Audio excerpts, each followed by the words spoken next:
Livre de Job, chapitre 21. Et Job répondit et dit : Écoutez, écoutez mon discours, et cela tiendra lieu de vos consolations. Supportez-moi, et moi je parlerai. Et après mes paroles, moque-toi. Ma plainte s'adresse-t-elle à un homme ? Et pourquoi mon esprit ne serait-il pas à bout de patience ? Tournez-vous vers moi, et soyez étonnés, et mettez la main sur la bouche. Quand je m'en souviens, je suis terrifié, et le frisson saisit ma chair. Pourquoi les méchants vivent-ils, deviennent-ils âgés, et croissent-ils même en force ? Leur postérité s'établit devant eux, auprès d'eux, et leurs descendants devant leurs yeux.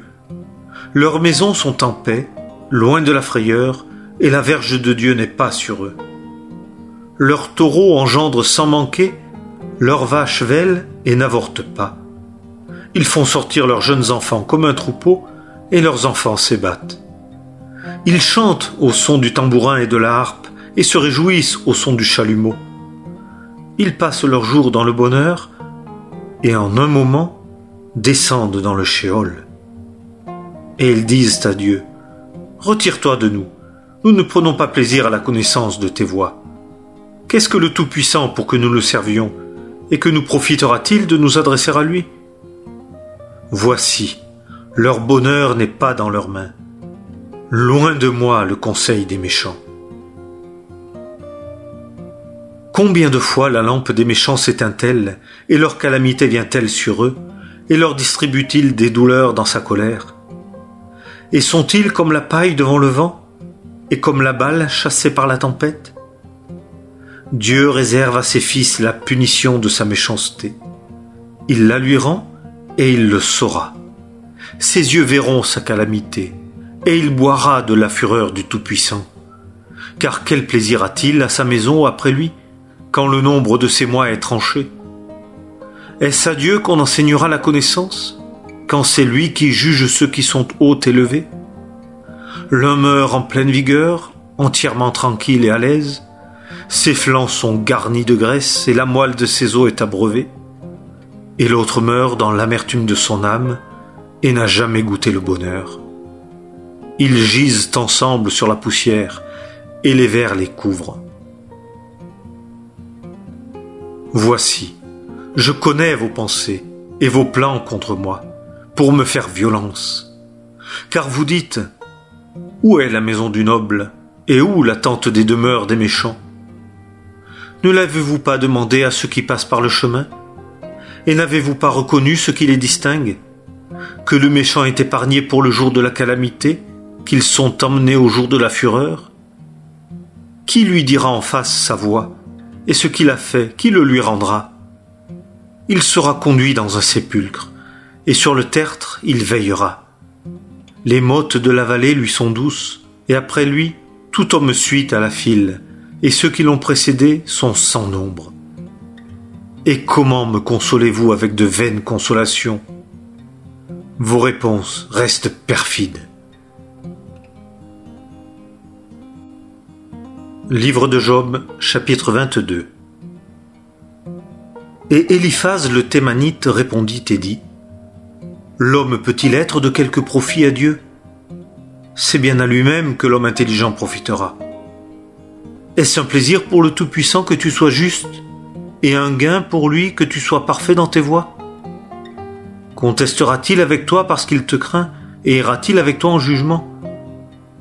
Ta méchanceté n'est-elle pas grande, et tes iniquités ne sont-elles pas sans fin ? Car sans cause tu as pris un gage de ton frère, et tu as dépouillé de leurs vêtements ceux qui étaient nus. Tu n'as pas donné d'eau à boire à celui qui se pâmait de soif, et tu as refusé du pain à celui qui avait faim. Et l'homme fort, à lui était la terre, et celui qui était considéré y habitait. Tu as renvoyé les veuves avides, et les bras des orphelins ont été écrasés. C'est pourquoi il y a des pièges autour de toi, et une terreur subite t'effraie. Ou bien ce sont des ténèbres, de sorte que tu ne vois pas, et le débordement des eaux te couvre. Dieu n'est-il pas aussi haut que les cieux ? Regarde le fait des étoiles, combien elles sont élevées. Et tu as dit : Qu'est-ce que Dieu sait? Jugera-t-il à travers l'obscurité des nuées? Les nuages l'enveloppent et il ne voit pas. Il se promène dans la voûte des cieux. Observes-tu le sentier ancien où ont marché les hommes vains, qui ont été emportés avant le temps et dont les fondements se sont écoulés comme un fleuve, qui disaient à Dieu, « Retire-toi de nous !» Et que nous ferait le Tout-Puissant? Quoiqu'il eût rempli de bien leur maison. Mais que le conseil des méchants soit loin de moi. Les justes le verront et se réjouiront, et l'innocent se moquera d'eux. Celui qui s'est levé contre nous n'a-t-il pas été retranché? Et le feu n'a-t-il pas dévoré leur abondance?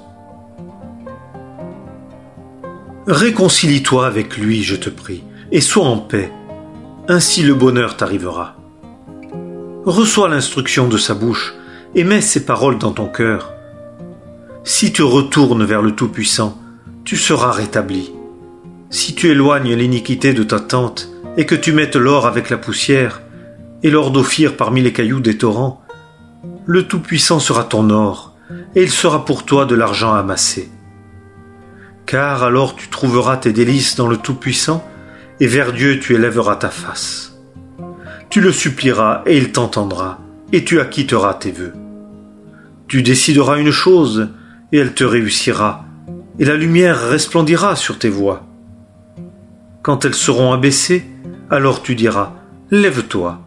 Et celui qui a les yeux baissés, il le sauvera. Même il délivrera celui qui n'est pas innocent. Il sera délivré par la pureté de tes mains. Livre de Job, chapitre 23. Et Job répondit et dit, « Encore aujourd'hui ma plainte est amère. La main qui s'appesantit sur moi est plus pesante que mon gémissement. Oh, si je savais le trouver et parvenir là où il est assis, j'exposerais ma juste cause devant lui et je remplirais ma bouche d'arguments. Je saurais les paroles qu'il me répondrait et je comprendrais ce qu'il me dirait. Contesterait-il avec moi dans la grandeur de sa force? Non, mais il ferait attention à moi. Là, un homme droit raisonnerait avec lui et je serais délivré pour toujours de mon juge. Voici, je vais en avant, mais il n'y est pas, et en arrière, mais je ne l'aperçois pas. À gauche, quand il opère, mais je ne le discerne pas. Il se cache à droite, et je ne le vois pas. Mais il connaît la voie que je suis. Il m'éprouve. Je sortirai comme de l'or. Mon pied s'attache à ses pas. J'ai gardé sa voie, et je n'en ai point dévié. Je ne me suis pas retiré du commandement de ses lèvres. J'ai serré par-devers moi les paroles de sa bouche, plus que le propos de mon propre cœur. Mais lui, il a une pensée, et qui l'en fera revenir? Ce que son âme désire, il le fait. Car il achèvera ce qui est déterminé pour moi, et bien des choses semblables sont auprès de lui. C'est pourquoi je suis terrifié devant sa face. Je considère et je suis effrayé devant lui. Et Dieu a fait défaillir mon cœur, et le Tout-Puissant m'a frappé de terreur, parce que je n'ai pas été anéanti devant les ténèbres, et qu'il ne m'a pas caché l'obscurité.